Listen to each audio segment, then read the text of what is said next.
Hello everyone.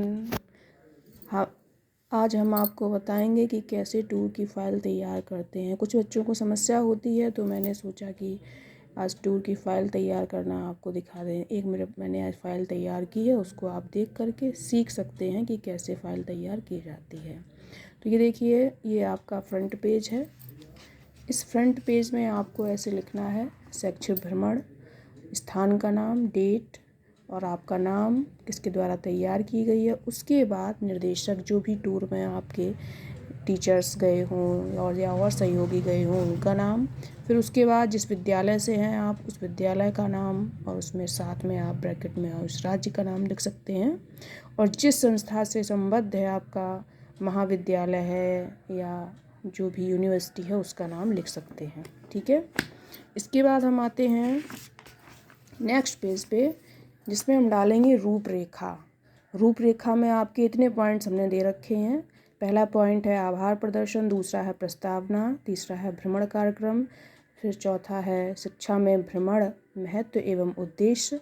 इसके बाद भ्रमण केंद्रों का वर्णन, जिन जिन स्थानों पर आपने भ्रमण किया हो, और यात्रा के दौरान आपको जो विशेष अनुभव प्राप्त हुए उसके बारे में लिखना रहेगा। और लास्ट में निष्कर्ष कि आपको भ्रमण के द्वारा क्या क्या सीखने को मिला, एक्सेट्रा। ठीक है। इसके बाद नेक्स्ट पेज आता है आपका आभार प्रदर्शन।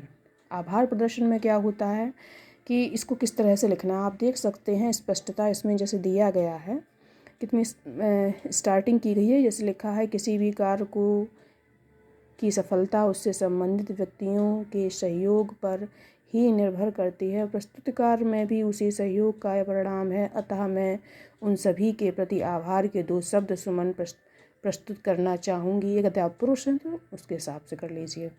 सर्वप्रथम मैं ज्ञान की देवी माँ शारदे को सशत प्रणाम करती हूँ, जिसकी कृपा से मुझे शिक्षा के क्षेत्र में आगे बढ़ने का और शैक्षिक भ्रमण करने का सुअवसर मिला।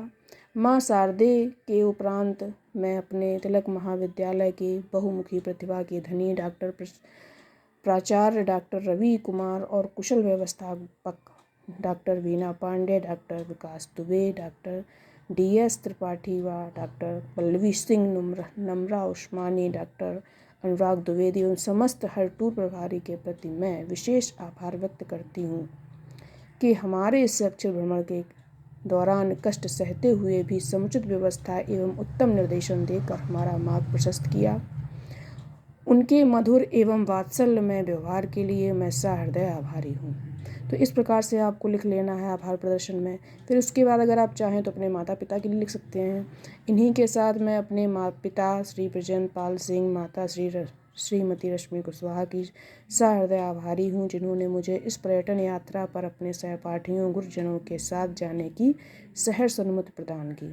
आज सभी के असीम अनुकंपा से मुझे सुदूरवर्ती देहरादून, हरिद्वार, ऋषिकेश स्थानों का शैक्षिक भ्रमण करने का चिरस्मरणीय सुअवसर प्राप्त हुआ। तो इस तरह से आपको आभार प्रदर्शन को तो लिख देना है। इसमें बहुत ही सुंदर वर्णन हो जाएगा। फिर नेक्स्ट जो टॉपिक आता है प्रस्तावना। प्रस्तावना में क्या होता है, इसमें लिखा है BSc के छात्र, आप जिस भी क्लास के हैं उस क्लास को लिख सकते हैं, छात्राओं के लिए भ्रमण का अत्यधिक महत्व है। भ्रमण के अभाव में शैक्षिक अध्ययन अधूरा और निरर्थक ही है, अतः BSc के छात्रों के लिए भ्रमण परम आवश्यक है। भ्रमण के माध्यम से ही जिन दुर्लभ स्थलों को मात्र पुस्तकों में पढ़ पाते हैं, उनके स्थलों के बारे में भ्रमण से प्रत्यक्ष जानकारी प्राप्त कर लेते हैं। अतः अध्ययन के साथ साथ भ्रमण भी आवश्यक है, क्योंकि इसमें हमें भौतिक, सामाजिक, आर्थिक, धार्मिक एवं सांस्कृतिक अध्ययन होता है, जो हमें विभिन्नता में एकता का पाठ पढ़ाती है। इस तथ्य को ध्यान में रखते हुए ही हमारे महाविद्यालय के प्राचार्य जी एवं गुरुजनों द्वारा शैक्षिक भ्रमण के लिए देहरादून, हरिद्वार, ऋषिकेश के कुछ प्रसिद्ध धार्मिक स्थलों का चयन किया। इन दिनों के इस भ्रमण काल में हमें इन धार्मिक एवं ऐतिहासिक स्थलों को देखने में ज्ञान प्राप्त करने का सुअवसर प्रदान किया गया, जो आजीवन स्मरणीय रहेगा। हमारे भ्रमण में 5 छात्र, 40 छात्राएं, 3 बस संचालक, 3 रसोइये थे, सभी के साथ सुव्यवस्थित बनाने में पूर्ण योगदान दिया। तो ये हो गई आपकी इस तरह से प्रस्तावना। जितने भी कैंडिडेट्स आपके साथ गए हों, स्टूडेंट्स की छात्रों की संख्या और भी जो भी गए हों, उनका आप कर सकते हैं। इसके बाद भ्रमण कार्यक्रम। तो भ्रमण कार्यक्रम में आप जिस दिन से टूर शुरू गए उसकी डेट डालनी है, उसका दिन डाल सकते हैं, कितने टाइम आप वहाँ पर गए हैं, प्रस्थान किया है, बस से सफ़र किया है, जहाँ पर ढाबे पर रुक कर आप चाय सेवन करते हैं, इस प्रकार से आप भाषा लिख सकते हैं। फिर वहाँ कहाँ आप रुकते हैं, कहाँ पर किस दिन आप रुकते हैं, कहाँ से फिर वहाँ घूमने जाते हैं, वो सारा डाटा आप इस तरह से डेट वाइज दे सकते हैं। फिर किस दिन आप वहाँ से चलते हैं दर्शन करके, कहाँ पर रुकते हैं, वो सारी जानकारी इस तरह से आप डेट वाइज कर सकते हैं। इसको आप देख लीजिए ध्यान से, क्या क्या वहाँ देखा आपने, ये सारा वर्णन इसमें दे दिया जाएगा। फिर नेक्स्ट आता है शैक्षिक भ्रमण का महत्व। अच्छा, महत्व क्या होता है कि शिक्षा में भ्रमण का महत्व क्या है। तो जैसा कि सबको पता है कि अगर हम शैक्षिक भ्रमण में जाते हैं घूमने के लिए, तो उससे हम प्राचीन काल में जो हमारे भ्रमणकारी यात्री रहे हैं, जैसे कि ह्वेनसांग है, फायान आदि यात्री हैं, इन विस्तृत क्षेत्रों का भ्रमण किया है। अनेक प्रकार के नवयुवकों के भी संपूर्ण विश्व का भ्रमण किया है। देश विदेश का रहन सहन, आर्थिक नैतिक सामाजिक स्थितियों का सुंदर वर्णन किया है। इसी कारण शिक्षा में शैक्षिक भ्रमण का बहुत ही महत्व है, जिससे हमें समाज की, देश की, नगर की, राज्य की धार्मिक, सांस्कृतिक एवं शैक्षिक और अनेक प्रकार की स्थितियों का ज्ञान प्राप्त होता है। हमारे ज्ञान का बहुमुखी विकास करता है और हमें अपने जीवन में आगे बढ़ने एवं उत्साहपूर्ण ज्ञानार्जन करने में पूर्ण रूप से सहायता प्रदान करता है। साथ ही साथ हमारे शैक्षिक जीवन में रोमांचकारी एवं स्मरणीय बना देता है। ठीक, तो ये हो गया एक प्रकार से आपका महत्व और उद्देश्य दोनों हो गए। अब इसके बाद इसमें आता है आपका जो स्थान आपने भ्रमण किया है उस स्थान का, जैसे इसमें दिया है देहरादून FRI का, तो यहाँ पर बच्चों ने देखने गए और क्या क्या देखा, वो सारी चीज़ों का इसमें आप डाटा लिख सकते हैं घूम करके। और इस तरह से इसी में आप इसके लेफ़्ट हैंड पर आप उसका पिक्चर लगा सकते हैं। जो भी चीज़ आप देख के आए हैं वो आप इस तरह से ग्रुप फ़ोटो भी लगा सकते हैं, उस स्थान का पिक्चर भी लगा सकते हैं। इससे फाइल आपकी बहुत ही सुंदर हो जाती है।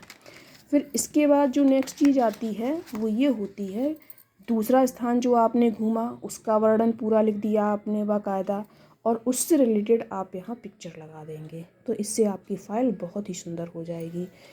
ठीक इसी प्रकार से और भी जो आपने देखा है वो आप स्थान का वर्णन इसमें कर सकते हैं और उसका भी पिक्चर आप इस तरह से लगा सकते हैं कि जो भी आपने वहाँ देखा है वो कितना अच्छा है या नहीं। फिर इसके बाद आता है भ्रमण के विशेष अनुभव, यानी कि भ्रमण के दौरान आपने क्या क्या चीज़ें अनुभव की, क्या विशेष अनुभव किए, वो सारी जानकारी आप इसको लिख सकते हैं।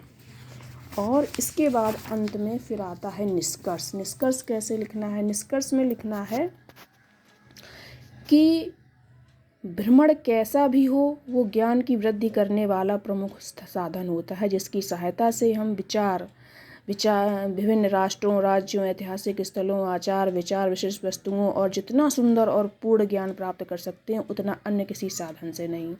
यद्यपि समाचार पत्रों, पुस्तकों के द्वारा भी हम उक्त ज्ञान को प्राप्त कर सकते हैं, किंतु जितना पूर्ण सर्वांगीण ज्ञान हमें भ्रमण के दौरान मिलता है उतना हमें किसी से नहीं मिलता। चाहे वो हम नदी, पहाड़, झील, कितने भी स्थानों का कुछ भी देखें, वो हमारी आंखों में बस जाता है और इस तरह से बस जाता है कि उसको हम अपने जीवन पर्यंत भूल नहीं पाते हैं। और जब कभी भी हम किसी से चर्चा करते हैं इस बारे में तो वो सारा दृश्य हमारी आंखों के सामने होता है और हम रोमांचित हो उठते हैं उनको याद करके, और पूरा सचित्र वर्णन हम किसी को भी सुना सकते हैं। तो ईश्वर से प्रार्थना रहती है कि आगामी जीवन में भी शिक्षा के भ्रमण का अवसर हमें प्राप्त होता रहे। तो इस प्रकार से निष्कर्ष हमें लिख देना है और इस तरह से आपकी सुंदर सी फाइल टूर की बन के तैयार हो जाएगी। बाकी सब ठीक है और आप बताइएगा कि आपको ये फाइल हमारी कैसी लगी। लाइक कम करिएगा, कमेंट करिएगा। धन्यवाद।